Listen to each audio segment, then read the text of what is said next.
այսօր, որ այստեղ եք այս ակցիայի մասնակցում եք։ Ակնկալիքս հայտարարված է, որ այստեղ նիստ պիտի գումարվի կառավարության շենքում։ Այդ նիստում մեր արցախցիներս ակնկալում եք, որ պիտի մեր հարցը նույնպես դրվի ու այդ հարցը քննարկվի եւ ցանկալի է, որ իօգուտ մեզ որևէ որոշում արվի, բանվի։ Նայեք, պահանջների թվում նաև նշում են ոչ միայն սոցիալական, այսպես ասած, առաջնային հարցերը, այլև Արցախ հավաքական վերադարձի հարցի առաջմղումը։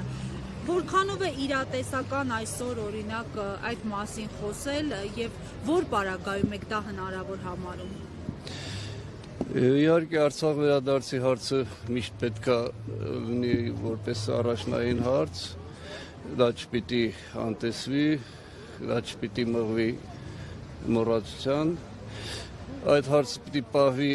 այնքան մինչև գան նոր իշխանություններ, որոնք ի վիճակի կլինեն այդ հարցը դնել միջազգային ացաններում, պարտադրել մեր հարևան երկրին, որ այդ հարցը պետք է լուծվի։ Իօգուտ մեզ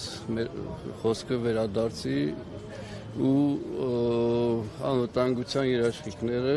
նաև հաշվի առնելու։ Եվ պարոն Սարգսյան, դուք որտեղից եք տեղահանվել, արդյոք այստեղ աշխատում եք թե ոչ, արդյոք անձնագիր փոխել եք թե ոչ, կապակցված խնդիրներ են դրա համար միասին հարցրի։ Ես ինքս Ստեփանակերտի բնակիչ եմ, Բեռնի տեղահանվել եմ սեպտեմբերյան իրադարձություններից հետո։ Որտեղից։ Ստեփանակերտից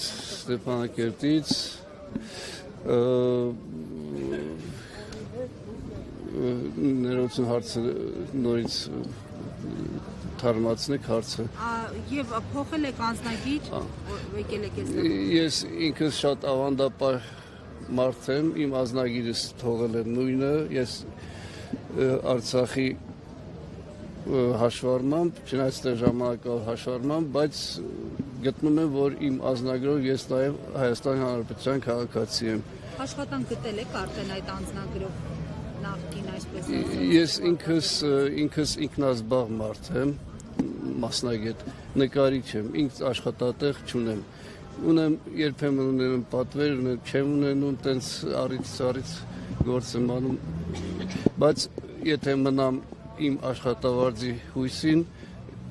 առանց հիսունների ես չեմ պատկերացնում, որ պիտի գոյատևեմ։ Որովհետև վարձակալության հիմունքներով եք ապրում, հա։ Որովհետև ապրում եմ վարձով, ընտանիքով, 4 հոգով մի սենյակի մեջ։ Հնարավորինս սուղ պայմաններով, սուղ միջոցներով, նվազ պայմաններով։ Երևանում եք վարձակալում ենք Երևանում, ապրում ենք Երևանում Կոմիտաս փողոցը։ Նայեք, Նարեկ Մկրտչյանը նախարարը պնդում էր, որ այս կարճաժամկետ ծրագրերը, այսպես ասած, դադարեցնում են, որպեսզի արցախցիներին մղեն դեպի երկարաժամկետ ծրագրեր, այն է բնակարանային ապահովության ծրագրերը։ Այսպիսի լուծումը ձեզ համար ճիշտ է, օբյեկտիվ է, այսինքն մի հարցը չլուծած մյուսին մղել հնարավոր է։ Ես ինքս իբր թե ընդգրկված եմ իմ պատկերացմամբ առաջին խմբի մեջ, բնակարանային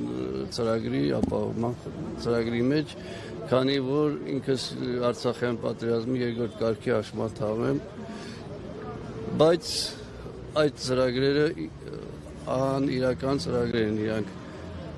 առաջարկում, ինչ առումով մոտենում է բանկին, բանկը ասում է մենք տեղյակ չենք, այդ ծրագիրը մեզ չի վերաբերվում, մենք այդ դրանով չենք զբաղվում, ազնագիր փոխել են տալիս, այդ ազնագիր փոխել տևում է մի կես տարի, այնուհետև առաջանում են շատ խոչընդոտներ, գտնել տուն, չգիտեմ, ինքս որ ի վիճակի չեմ աշխատավարձի տեղեկանք ներկայացնել, որ ի վիճակի եմ վարկ վերցնեմ, դրա համար դա ինձ համար անիրական է, ես աշխատավարձ չեմ կարող ներկայացնեմ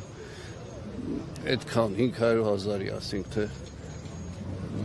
անիրական ծրագրերը, այդ հարցը կգտնենք, բնակարան որտեղ կգտնենք, անիրական է, ինքս այդ հարցով շատ ընդհատակյա խոչընդոտներ կա։ մեր հարցերը ծրագիրը պարզաբանված չի լրիվ թակարդներով։